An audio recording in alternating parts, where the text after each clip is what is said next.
Antes de empezar, quiero invitarte a que te suscribas al canal y actives la campanita para no perderte ninguno de mis videos. Tu apoyo me motiva a seguir trayéndote más historias como esta.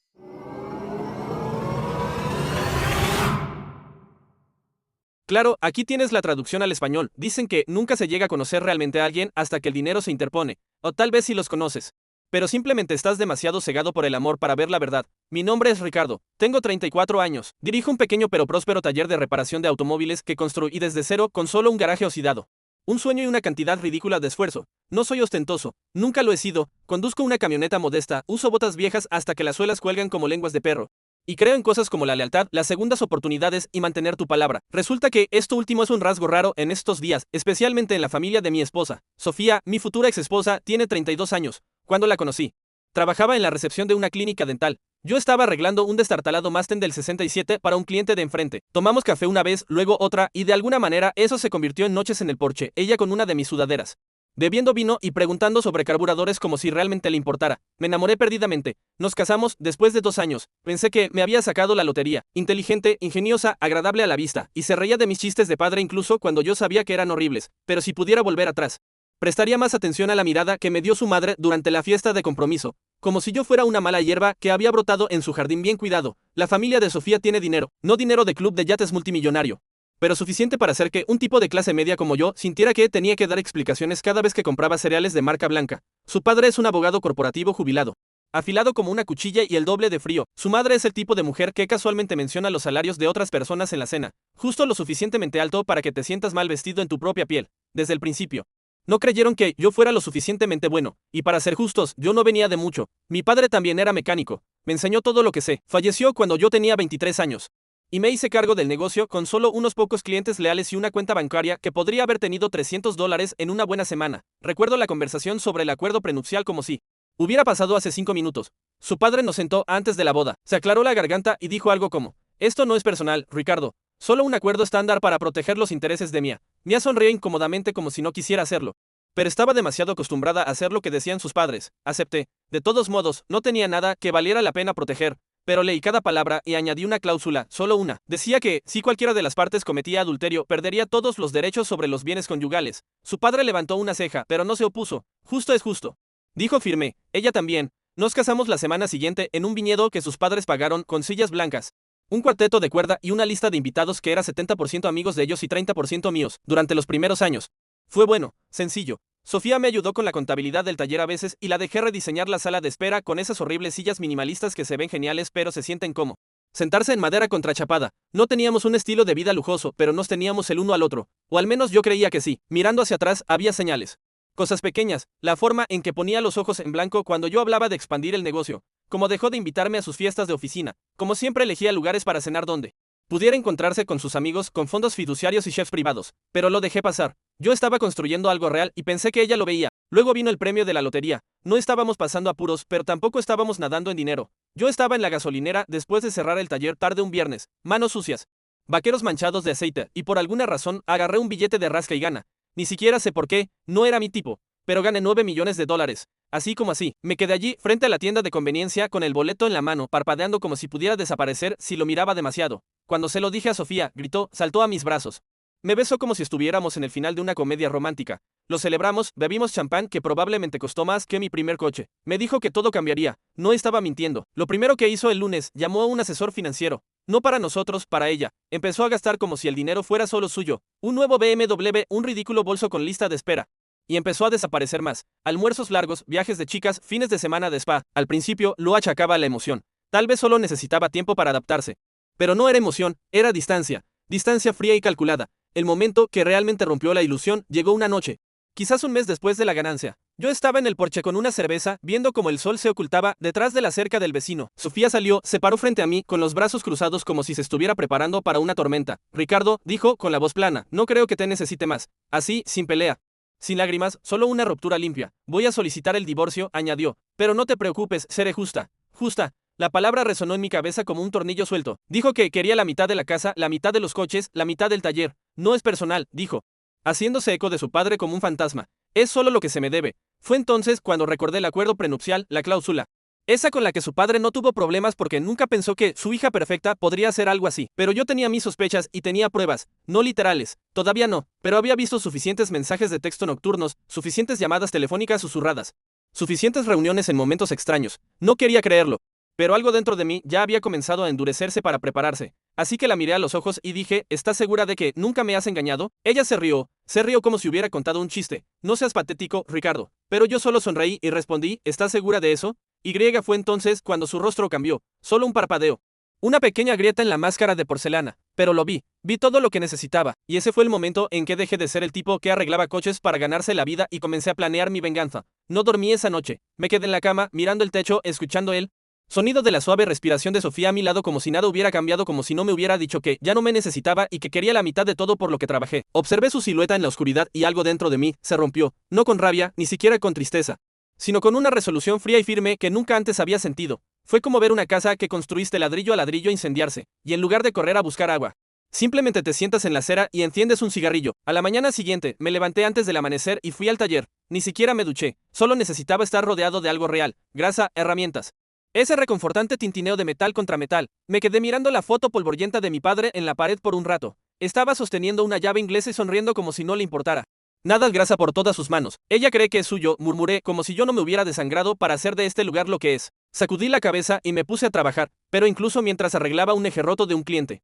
Mi mente ya estaba armando las piezas. Necesitaba pruebas reales. No iba a acusarla de engaño a menos que pudiera respaldarlo con algo que se sostuviera en la corte. Así que hice lo que juré que nunca haría. Contraté a un investigador privado. Su nombre era Benito y parecía un tipo que había estado en el lado perdedor de demasiadas peleas de bar y aún así las disfrutaba. Cuello grueso, ojos de halcón y una actitud sin tonterías. Escuchó mi historia con un ligero entrecerrar de ojos y dijo, no eres el primer tipo al que una cara bonita ciega. Ahora tienes dinero. Eso cambia la gente. Le di todo lo que tenía, fechas, nombres de los compañeros de trabajo de Sofía, números de teléfono que había visto aparecer en su pantalla. Él asintió, tomó notas y dijo que me avisaría. No le dije a Sofía. Mantuve la calma.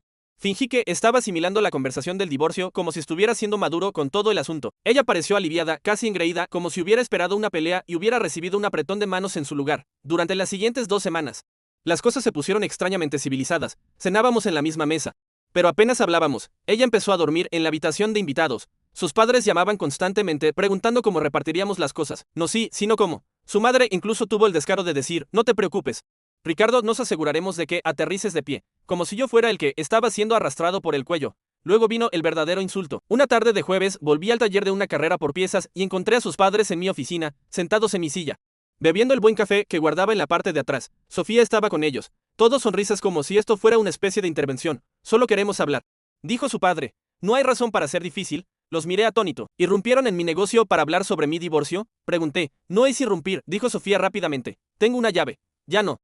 Espeté, dámela. Su madre me dedicó esa mirada de lástima como si yo fuera un perro herido gruñendo por una chatarra. Ricardo, dijo lentamente, sabemos que esto es difícil para ti, pero Sofía merece un acuerdo justo. Ella te dio los mejores años de su vida. Me reí, realmente me reí. ¿Me dio qué exactamente? ¿Una sala de espera rediseñada y unas pocas hojas de cálculo de Excel? ¿Quieres la mitad de mi negocio por eso? Ella apoyó tu sueño, dijo su padre con rigidez. Y tiene derecho a su parte del estilo de vida que ayudó a construir. Caminé hacia la puerta, la abrí y señalé hacia afuera. Ahora, Sofía pareció sobresaltada. Sus padres parecieron ofendidos. Estamos tratando de ser civilizados, siseó su madre. Yo estoy tratando de no perder los estribos. Dije, váyanse. Y Sofía, tu llave. Ahora la dejó caer sobre el escritorio con una sonrisa de suficiencia y salió sin decir otra palabra. Ese fue el momento en que se trazó la línea. Cualquier esperanza que tuviera de que esto fuera un malentendido, una cosa del momento, se había ido. No solo estaban tratando de quitarme mi dinero, estaban tratando de borrarme. Tratarme como a un paleto del que ya se había prescindido, y lo admito. Me temblaron las manos después de que se fueron. La foto de mi padre me miraba desde la pared como si estuviera esperando que me pusiera de pie. No tuve que esperar mucho. Benito llamó la noche siguiente. Quizás quieras sentarte, dijo. Tengo fotos, muchas de ellas. Resulta que Sofía había estado viendo a alguien. Un tipo llamado Greg, de unos 30 y tantos, trabajaba en finanzas. Conducía un Tesla. Habían sido vistos juntos al menos 6 veces en las últimas 3 semanas. Almuerzos elegantes, un bar de hotel, una noche en un spa resort a las afueras de la ciudad. Benito incluso tomó una foto borrosa de ellos besándose en el estacionamiento justo antes de que ella se subiera a su BMW. ¿Quieres marcas de tiempo?, preguntó. ¿Recibos? Los tengo. Me quedé mirando el teléfono por un buen rato. ¿Puedes conseguirme más?, pregunté. Amigo, dijo. Ya lo hice. Me envió todo a una carpeta segura. Fotos, videoclips, registros de ubicaciones y horas. Todo, descargué todo, hice copias. Lo respaldé en una unidad flash y puse una en la guantera de mi camioneta por si acaso. La cláusula prenupcial era clara. La infidelidad significaba que ella perdía todo, y aquí estaba ella, pavoneándose por la ciudad con un finance bro como si yo ya estuviera fuera de escena. No la confronté, todavía no, necesitaba ser inteligente, calculador. Ella quería jugar, bien, yo también podía jugar. Unos días después, ella regresó a casa de uno de sus misteriosos retiros de yoga con un brillo extra y una bolsa de compras de alguna tienda de lujo que no podía pronunciar. Yo estaba en la cocina haciendo chili, fingiendo no darme cuenta. Pasó a mi lado, me besó la mejilla y dijo, huele increíble, cariño, como si no hubiéramos hablado de divorcio. Sonreí, removí la olla.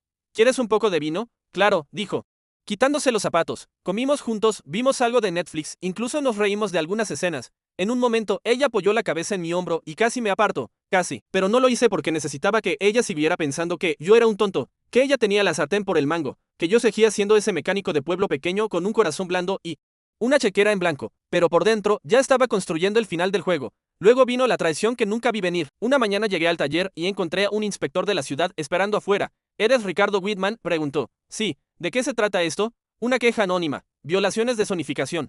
Problemas con el código de seguridad. Vamos a hacer un recorrido. Se me cayó el estómago. Lo seguí adentro, le mostré los alrededores y observé cómo tomaba notas y señalaba cosas que yo ya había arreglado hace años. Voy a necesitar ver los permisos originales. Dijo Y su formulario de renovación de licencia comercial. Me tomó unas horas reunir todo eso. Todo estaba en orden, pero aún así me dio una advertencia y dijo que volvería en una semana. Al día siguiente, apareció un inspector de salud, luego el jefe de bomberos, luego un representante de la junta laboral pidiendo documentación de los empleados. Era como si alguien hubiera accionado un interruptor y activado todas las pesadillas burocráticas posibles. Y lo peor, cada queja era anónima, excepto que yo sabía exactamente quién estaba detrás de ello. Confronté a Sofía esa noche. Tranquilo, en voz baja, ¿alguien de tu familia conoce a alguien en la oficina de planificación de la ciudad? Pregunté, dejando mi tenedor. Ella parpadeó. ¿Qué? He tenido 3 inspecciones en 3 días, todas por avisos anónimos. Es una especie de coincidencia. ¿No crees? Ella se encogió de hombros. Tal vez a alguien no le gusta tu chili. La miré fijamente. ¿Estás tratando de quemarme antes de que la tinta se seque? Ella se puso de pie con los brazos cruzados. Si no puedes manejar algo de presión, tal vez no deberías estar dirigiendo un negocio. Eso fue todo. Ese fue el momento en que algo dentro de mí se rompió, no con ira ni con dolor, sino con una claridad fría y afilada como una navaja. Esto ya no era solo sobre el divorcio. Era la guerra, y yo había terminado de jugar a la defensiva. Esperé hasta que ella se fue a otro de sus retiros de bienestar de fin de semana, luego me senté con un abogado, no el tipo local que hacía mis impuestos comerciales, un verdadero tiburón, alguien que Benito me recomendó. Su nombre era Alice Fargo, exfiscal. Usaba gafas que no necesitaba solo para hacer que la gente la subestimara. Le di el archivo. Ella lo hojeó como si estuviera leyendo un menú. Está acabada, dijo Alice. El acuerdo prenupcial es hermético. La golpearemos con todo. ¿Y el negocio? Pregunté. Lo protegeremos. Pero vas a tener que ser paciente. Hacemos esto bien. Ella se va sin nada. Asentí. Bien, porque he terminado de ser el tipo al que la gente pisotea. Sí. La venganza comenzó a tomar forma. Lenta, quirúrgica, despiadada. Pero no fue hasta una semana después cuando Sofía cometió un error que expuso todo, que el juego real comenzó. Y ahí es donde las cosas tomaron un giro que nunca esperé. Desearía poder decirles que, una vez que contraté a un abogado, todo encajó en su sitio, que me fui tranquilo y sereno mientras ella se apresuraba a recoger los pedazos. Pero la vida real no se mueve tan rápido. No es una victoria limpia y arrolladora con música de fondo y un súbito cierre de créditos. No, fue más desordenado que eso. Más lento y mucho más difícil antes de mejorar. El juego real comenzó una semana después de mi reunión con Alice cuando Sofía cometió un error que me dijo todo lo que necesitaba saber. Regresó de su retiro antes de tiempo. Esa fue la pista número 1. Estaba nerviosa, arrastrando una maleta con una rueda rota, murmurando para sí misma mientras la tiraba en el pasillo. Su teléfono sonó en el segundo en que cruzó el umbral, y la vi meterse en el cuarto de la lavandería para contestar. Solo pude captar fragmentos de la conversación, pero fue suficiente. No.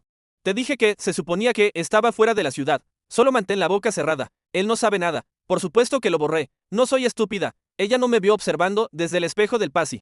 Yo, oculto por el ángulo del reflejo. Cuando finalmente salió, toda su postura cambió en el momento en que me vio en la cocina. Volvió al modo actuación. Sonrisa, un movimiento de pelo, un beso en la mejilla como si todo fuera normal. Fue patético. Le seguí el juego, la dejé subir a desempacar. No dije ni una palabra. Pero esa noche, después de que se durmió, probablemente asumiendo que me había manipulado para que me tranquilizara, me colé en el cuarto de la lavandería y revisé el pequeño cubo de basura debajo del fregadero. Encuadrado entre un pañuelo y una toallita de maquillaje usada, había un recibo rasgado de un hotel boutique cerca del lago, el mismo que Benito había mencionado en su informe, con fecha de hace 2 noches. Tanto para borrar todo. Tomé una foto, embolsé el recibo, y eso fue todo. Su descuido me dio la pieza final, pero incluso con toda esa evidencia, las cosas no mejoraron. Las siguientes semanas fueron brutales. Era como si estuviera viviendo en 2 mundos paralelos. Uno donde sonreía durante las puestas a punto de los clientes y las revisiones de frenos durante el día, y otro donde observaba en silencio como mi matrimonio implosionaba cada noche en casa. Sofía estaba más fría ahora. Apenas me hablaba a menos que fuera transaccional. Empezó a hacer pequeños comentarios sarcásticos como, disfruta de esto mientras dure, espero que guardes algo de ese dinero de la lotería. Ella no tenía. Claro, aquí tienes la traducción al español de la continuación del texto. Idea, yo ya había movido la mayor parte a una cuenta separada a nombre de mi LLC, Sociedad de Responsabilidad Limitada. Alice me había ayudado con todo eso. Ella había estructurado todo de forma legal y hermética. Pero Sofía no lo sabía y yo no iba a informarle. El taller empezó a tener problemas, no por el negocio. Los clientes seguían viniendo. El boca a boca era fuerte y mi equipo era sólido, pero las inspecciones municipales seguían llegando. Nuevas quejas. Más llamadas anónimas. Alguien reportó que nuestra unidad de eliminación de aceite estaba goteando. No era cierto. Luego llegó un aviso de la Junta de Zonificación citando un tecnicismo de un permiso de hace 10 años, todo diseñado para desgastarme, agotar mi tiempo, mi dinero, mi energía. Yo sabía quién estaba detrás. Su padre, muy probablemente. Quizás moviendo algunos hilos a través de antiguos colegas. Era un asedio silencioso, lento, sutil, diseñado para hacerme ceder. Y lo admito, casi lo hice. Una mañana, después de mi tercera taza de café solo y una noche entera dedicada a presentar respuestas a inspecciones y correos electrónicos de control de daños. Me quedé solo en la sala de descanso de mi taller y simplemente me derrumbé. Me apoyé contra el refrigerador. Me deslicé hasta el suelo y me senté allí como un niño perdido. No estaba llorando, ni siquiera tenía energía para llorar. Simplemente me sentía vacío, entumecido, como si toda la lucha se hubiera drenado de mí. Había pasado una década construyendo esta vida, este negocio, este matrimonio. Y se estaba desmoronando como yeso seco bajo mis pies. Ese fue mi punto más bajo. Pero lo curioso de tocar fondo, una vez que estás allí, no te queda otro sitio a donde caer, solo hacia adelante. Unos días después, algo cambió. No sucedió de golpe. No fue una gran revelación ni un discurso dramático frente al espejo. Solo un momento, sentado en mi camioneta, después de cerrar el taller. Viendo la puesta de sol pintar el cielo con fuego, recordé algo. Mi padre solía decir que, cuando las cosas se ponen difíciles, si es demasiado pesado para cargarlo, no intentes levantarlo todo a la vez, desglósalo, una pieza a la vez. Esa noche, escribí un plan, no para la venganza, aún no, para mí. Paso 1. Asegurar el taller. Alice me puso en contacto con un consultor de negocios que se especializaba en protección durante divorcios contenciosos. Juntos, revisamos cada contrato, cada licencia, cada archivo de empleado. Reestructuramos el negocio en una nueva LLC con un escudo fiduciario.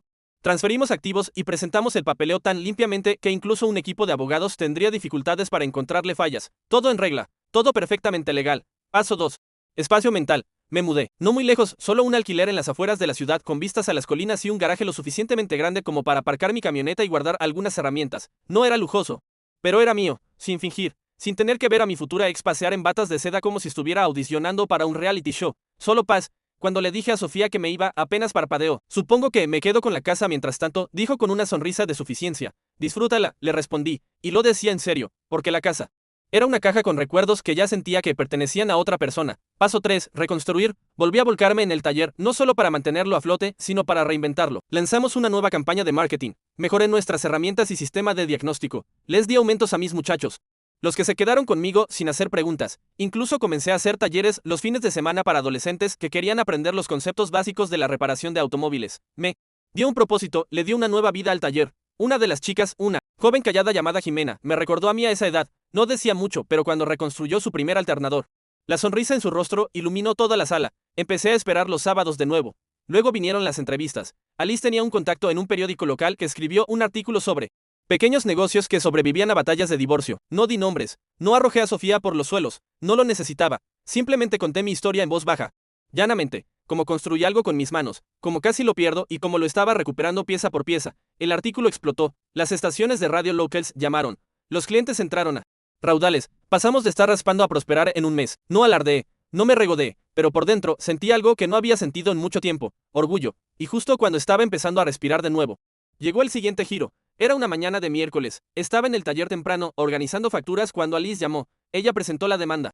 Dijo, me congelé. Presentó que, oficialmente solicitó el divorcio. Está exigiendo el 50% de todos los activos adquiridos durante el matrimonio, incluyendo el taller, las ganancias de la lotería, la camioneta, incluso los muebles. ¿Sabe lo del acuerdo prenupcial? Alice hizo una pausa. Está afirmando que nunca me fue infiel. Me recliné en mi silla, mirando al techo. Por supuesto que lo está haciendo. Ella quiere una mediación formal, continuó Alice. Y ha contratado al bufete de su padre, lo que significa que esto se va a poner feo. Exhalé lentamente. Que venga. Está confiada, dijo Alice con cautela. ¿Demasiado confiada? Eso me preocupa. ¿O cree que no tenemos suficiente para probar la infidelidad o está planeando algo? No respondí de inmediato. Mi mente rememoró el recibo, las fotos, los registros telefónicos. Pero Alice tenía razón. Sofía tenía dinero, recursos y suficiente encanto para hacerse pasar por inocente si era necesario. Ella no ganará, dije. Alice bajó la voz. Entonces será mejor que estemos listos. La semana siguiente fue un borrón de papeleo, declaraciones y reuniones de preparación. Sofía interpretó a la perfección el papel de la mujer agraviada, se presentó con maquillaje ligero, tacones modestos, hablando de negligencia emocional y de cómo yo cambié después de la lotería. Su abogado, un engreído zorro de pelo plateado en un traje italiano, se inclinó ante ello pintándome como un hombre terco,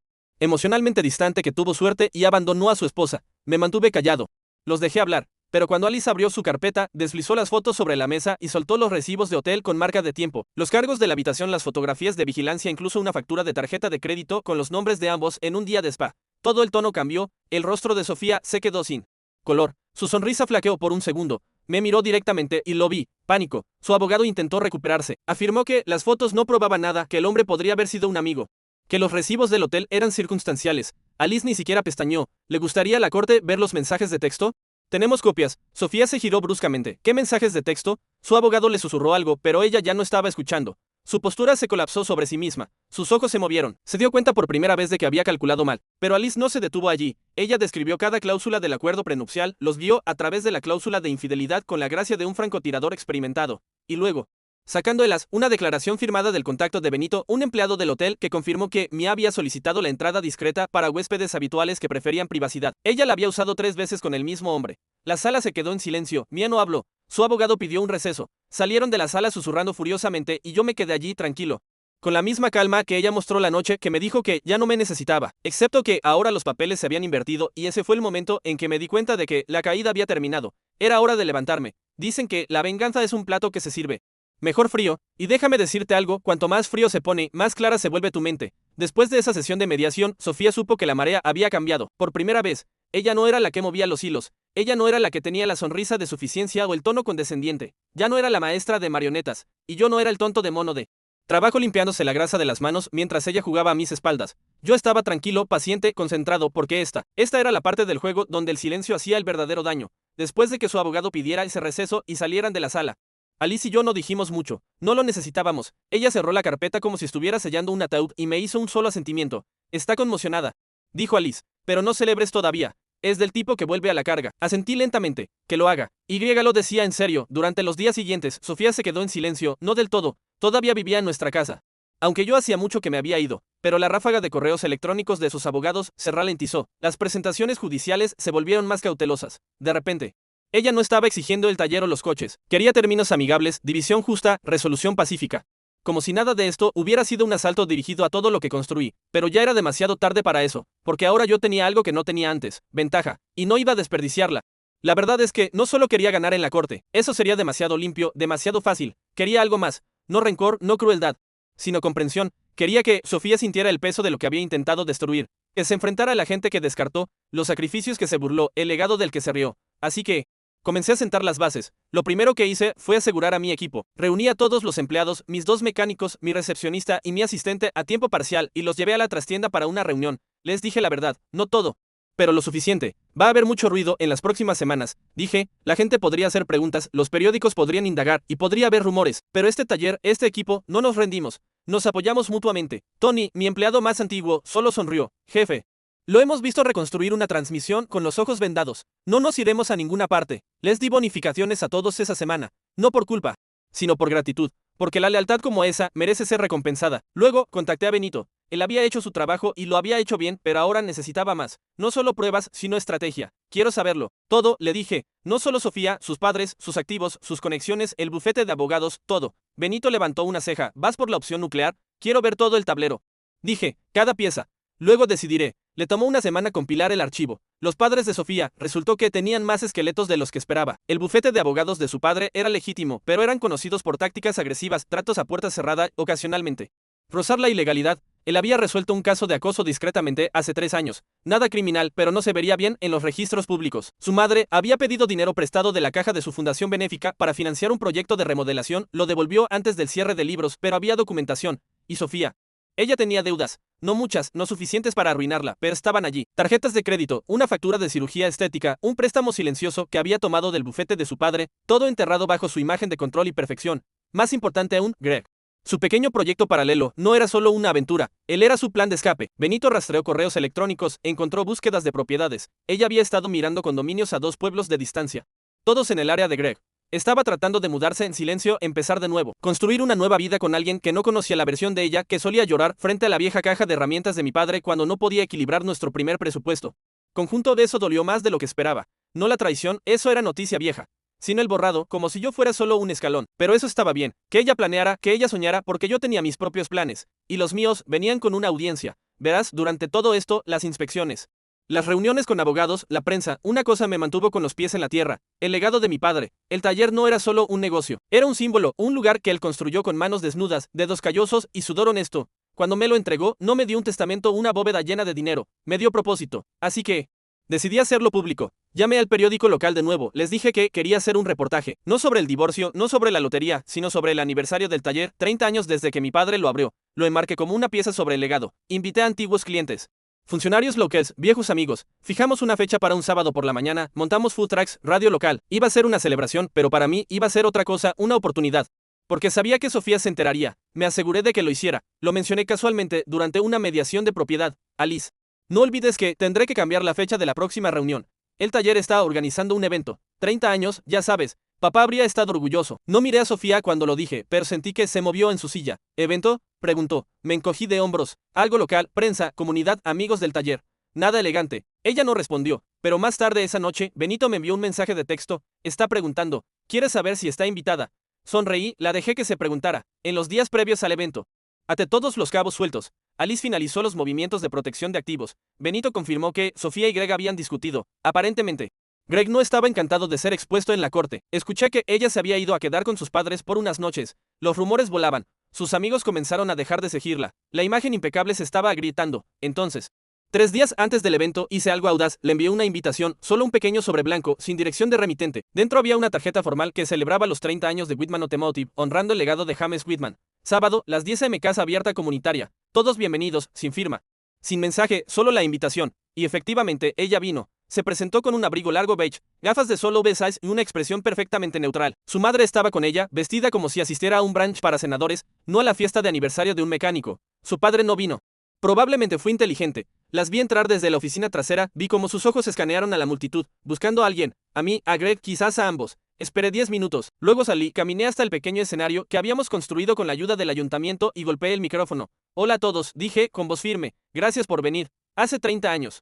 Mi padre abrió este lugar con solo una caja de herramientas y un corazón más grande que su billetera. Me enseñó todo, no solo sobre coches, sino sobre la gente, sobre el respeto, la integridad, el trabajo del que puedes estar orgulloso. Así que, hoy no solo estamos honrando un negocio, lo estamos honrando a él. Hubo aplausos, algunos vítores. Un par de clientes antiguos silbaron desde la multitud. Pero yo no había terminado. Algunos de ustedes saben que he tenido un año difícil, continué. Cosas personales, divorcio, peleas legales. No es un secreto. Pero estoy aquí hoy no por suerte o por dinero, sino porque nunca olvidé de dónde vengo. Porque incluso cuando la gente intentó derribar este lugar, nos mantuvimos firmes. Más aplausos, más fuertes esta vez. Fijé mis ojos en Sofía. Su sonrisa había desaparecido. Levanté una pequeña caja. Un regalo que estábamos dando a los primeros 100 invitados. Dentro había un llavero de edición limitada con forma de llave inglesa con las palabras, hecho para durar. Mi padre solía decir, las mejores máquinas son las que aguantan una paliza y siguen funcionando, dije. Así que a cualquiera que alguna vez dudó de este taller o de mí, solo quiero decirles que todavía estamos aquí y no nos iremos a ninguna parte. La multitud estalló, y Sofía se dio la vuelta y se fue, sin despedirse, sin discurso, solo una retirada silenciosa. Su madre correteando detrás de ella como un chihuahua persiguiendo un coche. Bajé del escenario y dejé que la celebración continuara, pero por dentro ya estaba preparando el movimiento final porque ese no era el final, eso era solo el montaje, y la verdadera venganza venía después. Después del evento de aniversario, Sofía desapareció por un tiempo, no literalmente, sino socialmente, sin publicaciones, sin actualizaciones, sin selfies de vino y brunch con sus amigas, sin memes pasivo y agresivo sobre la curación o el comienzo de nuevos capítulos, para una mujer que solía tratar a Instagram como un confesionario. Su silencio era más ruidoso que cualquier cosa que pudiera haber dicho, pero no bajé la guardia porque la gente como Sofía no solo se va, recalculan, se reestructuran, se reagrupan. Efectivamente. 3 días después de la celebración, Alice llamó. Está pidiendo enmendar los términos del divorcio. Levanté una ceja. ¿Qué tan malo? Quiere retirar sus reclamos sobre el negocio. Está ofreciendo una división limpia de los activos restantes: casa, cuentas, vehículos. Pero quiere una cláusula de confidencialidad, sin mención pública del affaire, sin mención del prenupcial. Me quedé mirando mi portátil. Luego por la ventana del taller. Está tratando de salvar las apariencias. Alice ni siquiera necesitó responder. Yo ya lo sabía. Sofía ya no quería ganar. Simplemente no quería perder públicamente. Pero esto no era sobre el público. Ya no para mí. Se trataba de asegurarme De que la gente que pensaba que podía jugar a ser Dios con las vidas de otras personas, que pensaba que podía pisotear la lealtad y aún así salir limpia, finalmente enfrentara una consecuencia de la que no pudieran salirse hablando. Alice, dije. Rechaza su oferta. ¿Estás seguro? Estoy seguro. Quiero la ejecución total del prenupcial. No se lleva ni un centavo y sin cláusula de confidencialidad. Una pausa. Entendido. Y con eso avanzamos. La fecha del juicio fue fijada. No se lo dije a nadie, ni a los muchachos del taller, ni a mis amigos. Ni siquiera a mi madre. No quería distracciones. No quería drama. Solo quería que terminara. La sala del tribunal no estaba llena, solo lo esencial. Yo, Alice, Sofía, su abogado y una jueza que parecía preferir estar en cualquier otro lugar. Pero el aire estaba denso con cosas no dichas. Sofía entró con un traje de pantalón azul marino que probablemente costó más que mi primer coche, el cabello recogido en un moño elegante, maquillaje perfecto, postura definida, imagen intacta. Pero debajo de todo ese pulido pude ver la tensión en sus hombros, el miedo detrás del brillo. Alice se puso de pie, presentó el caso, metódica. Precisa, no menospreció a Sofía, no despotricó, solo expuso los hechos, el prenupcial, la cláusula, la evidencia, las fechas, la infidelidad, hizo referencia a la jurisprudencia. El precedente y los plazos de divulgación financiera. Lo presentó todo tan limpiamente que ni siquiera el abogado de Mia se opuso. Luego Sofía tomó el estrado. No esperaba una confesión, no esperaba una disculpa, pero lo que obtuve fue desesperación. Intentó cambiar el enfoque. Afirmó que la relación con Greg no comenzó hasta después de nuestras conversaciones de separación. Alegó negligencia emocional. Afirmó que solo había aceptado el prenupcial bajo presión familiar. Su voz tembló solo un poco, pero lo suficiente como para notarlo. Su abogado parecía estar tratando de derretirse en su silla. Sí, Alice se puso de pie con calma cuando fue su turno. Señora Whitman, dijo, ¿puede confirmar que esta es su firma en el prenupcial? Sí, y esta cláusula de aquí. La leyó antes de firmar. Sí, y estas fotos, estos recibos, estos mensajes con marca de tiempo, está diciendo que todos ocurrieron después de que el matrimonio terminó emocionalmente. Pero antes de que se disolviera legalmente, Mia dudó. Sí, emocionalmente lo estaba. ¿Le dijo a su marido que estaba viendo a otra persona? No. ¿Intentó ocultarlo? Sofía no respondió. Gracias. Dijo Alice y se volvió a sentar. La jueza se tomó una hora para revisar. Se sintió como una semana. Cuando regresó, su decisión fue contundente. Según el acuerdo prenupcial legalmente vinculante firmado por ambas partes, y basado en la evidencia de infidelidad proporcionada, el tribunal falla a favor del peticionario. La demandada pierde todo derecho a los bienes conyugales compartidos, incluidas las propiedades comerciales, los bienes inmuebles y las ganancias de la lotería. Sofía se estremeció. Solo un ti. Luego vino el golpe final. Además, el tribunal no ve motivo para una cláusula de confidencialidad. Este asunto seguirá siendo de dominio público. Su acabó. No la miré cuando nos fuimos. Ella no me miró. Pero su madre estaba esperando fuera de la sala del tribunal. Cuando Sofía salió al pasillo, su madre se puso de pie, la miró y susurró, no fuerte, pero lo suficientemente fuerte. Debiste haberle hecho caso. Luego se dio la vuelta y se fue. No creo que olvide la mirada en el rostro de Sofía en ese momento. No rabia, no tristeza. Solo nada, como si todo se hubiera quedado en silencio dentro de ella. Pensé que ese sería el final, pero quedaba una carta por jugar. Mira, la venganza no se trata solo de lo que tomas. A veces se trata de lo que devuelves. El día después del fallo. Llamé a Greg. Benito había desenterrado su número hace meses. Nunca lo usé. Nunca tuve una razón. Pero ahora quería ver algo. Contestó al tercer timbrazo. Hola, Greg. Soy Ricardo Whitman. Una pausa. ¿Qué quieres? Solo quería darte las gracias. ¿Por qué? Por hacer mi divorcio más fácil. Dije. Silencio. Yo no. Lo harás, dije. Revisa los archivos de la corte. Son públicos. Clic. No sé qué hizo después de eso. Tal vez huyó. Tal vez la ignoró. Tal vez se quedó por culpa. Pero nunca volví a saber de él. Sofía se mudó de la casa una semana después. No pregunté a dónde fue. No me importaba. Me quedé con la casa no porque la quisiera, sino porque me la gané. Doné la mayoría de sus muebles. Le di la habitación de invitados a mi ahijado para las visitas de fin de semana. Convertí la oficina en una sala de música. Compré un piano usado y barato en Facebook Marketplace y comencé a aprender a tocar. Era terrible, pero no importaba. Era mío. El taller siguió creciendo, contraté a 2 empleados más. Me expandí a una segunda ubicación con la ayuda de Alice y comencé a ofrecer talleres de oficio 2 veces al mes. Una de mis estudiantes, Belle, obtuvo una beca para un programa de ingeniería. Yo mismo escribí su carta de recomendación. El dinero de la lotería apenas lo toqué. La mayor parte se destinó a un fideicomiso de inversión a nombre de mi madre y a un fondo para proyectos de desarrollo comunitario. Abrimos una clínica gratuita de cuidado de coches para padres solteros y veteranos, sin fanfarria, sin placas, solo ayuda real para gente real. Una tarde, unos 3 meses después del fallo, me encontré de nuevo en el porche del taller, bebiendo helado con Tony. El sol se estaba poniendo, proyectando largas sombras sobre el pavimento. Y el olor a aceite y caucho flotaba en el aire. ¿Alguna vez pensaste que estarías aquí?, preguntó. Di un sorbo y sonreí. No, dije, pero me alegro de estarlo. Él asintió. Vaya cosa.